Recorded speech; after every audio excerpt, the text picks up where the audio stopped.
ओम श्री गुरुदेव दत्त श्री स्वामी समर्थ. नमस्कार मित्रांनो, आपण बघत आहोत मार्तंड विजय. आजचा अध्याय 10.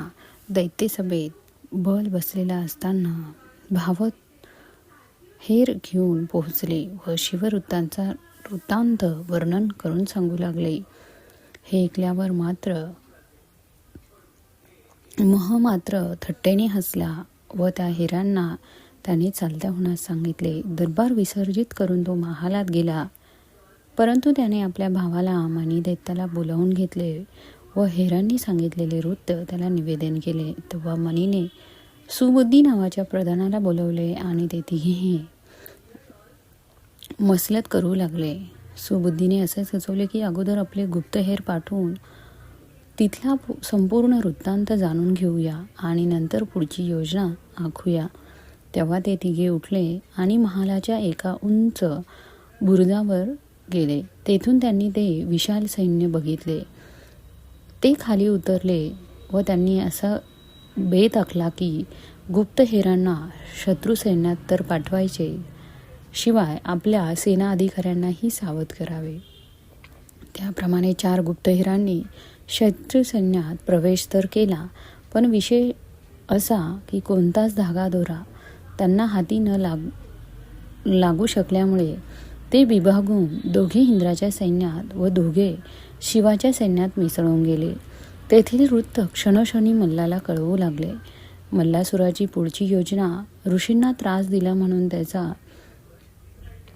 कैवार घेऊन शिव युद्धासाठी आले आहे असे समजल्यानंतर महासुबुद्धी प्रधानाने त्याला धीर दिला की या आश्वासनाने दिले की तेव्हा महाच्या अंगात उत्साह त्याने सेना अधिकाऱ्यांना दूत म्हणून पाठवत ते सर्वजण आले. तेव्हा त्यांना समक्ष हकीकत सांगितली. मल म्हणाला की आतापर्यंत मी त्याची गय केली, हे जीवनदान दिलं.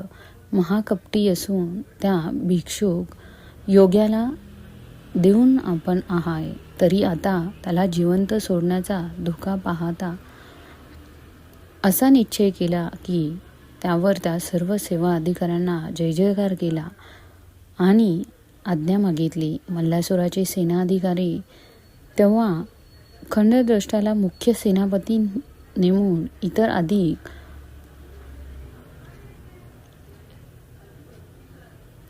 शूराद्रथ याला ऐरावत हत्ती दिला. सेरा कौशल कला किस्सारथा रथ दिला.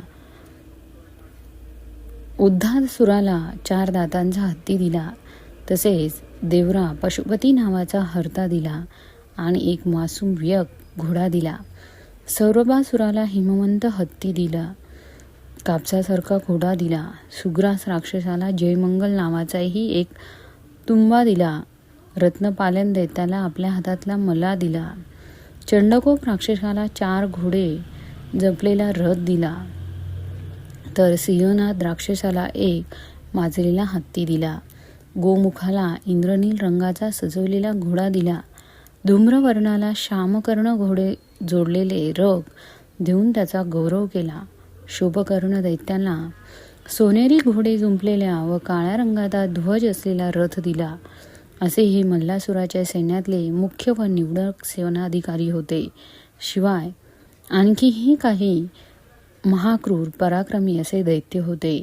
ते सगळे देवांचे वैरी असून ब्राह्मण, देवभक्त, गायी यांचा घात करणारे होते.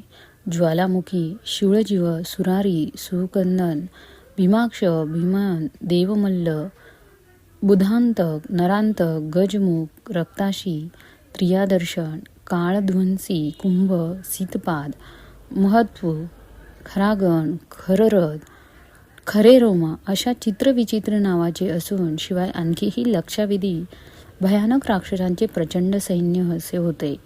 त्यात कोणी वाघ सिंहाची मुखे असलेले, भयानक गर्जना करणारे, विद्रूप दिसणारे, पर्वतासारखा देह असलेले असे वीर होते. मल्लाने सर्व राजकोष उघडले व सैनिकांना जी आवडेल ती गोष्ट देण्यास सांगितले. त्यांना निर्णायक युद्धासाठी सज्ज होऊन येण्याची आज्ञा केली.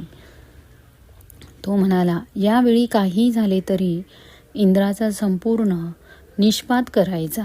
मग तो उठून आपल्या महाली झाला.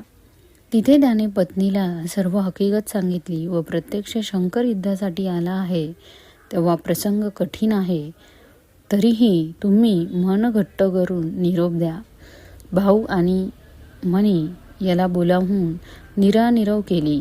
सुबुद्धी दैत्याला पाचारण करून त्याची मतं विचारली तेव्हा त्याने सुद्धा शत्रूशी समापचार करण्यापेक्षा युद्ध करणे हे श्रेयस्कर आहे असे प्रतिपादन केले. तेव्हा त्याला निरोप देऊन परत पाठवला आणि युद्धनिपुण मल्ल राजसभेत येऊन सिंहासनावर विराजमान झाला. तो सर्व युद्ध प्रकारात तरबेज तर होताच, परंतु मंत्रतंत्रात निशांत असून मायावी युद्ध करणे हा त्याच्या हातचा मळ होता. तो मणी दैत्यांसह सर्व सैन्याला घेऊन रणवाद्यांच्या गजरात त्वरेने रणभूमीवर येऊन पोहोचला. शंकरांची व्यूहरचना तो सेनासागर पाहून इंद्राच्या हेरांनी जाऊन सर्व हकीकत सांगितली तेव्हा इंद्र मनात दचकला व त्याने शिवापाशी जाऊन आपली काळजी व्यक्त केली. त्यावर शिवाने त्याला अभय दिले व दैत्य अति मायावी असल्याने सावध राहण्याची सूचना केली. शंकराने पशुपत मंत्राने त्रिशूळ सिद्ध केला व तो सर्व सैन्याभोवती प्रचंड अशा वेगाने चक्राकार गतीने फिरवत ठेवला. इंद्रानेही सैन्याच्या सोबवार रक्षकांची योजनाही केली. मित्रांनो, मार्तंड विजयातील पुढील अध्याय बघण्यासाठी चॅनलला सबस्क्राईब करा. धन्यवाद.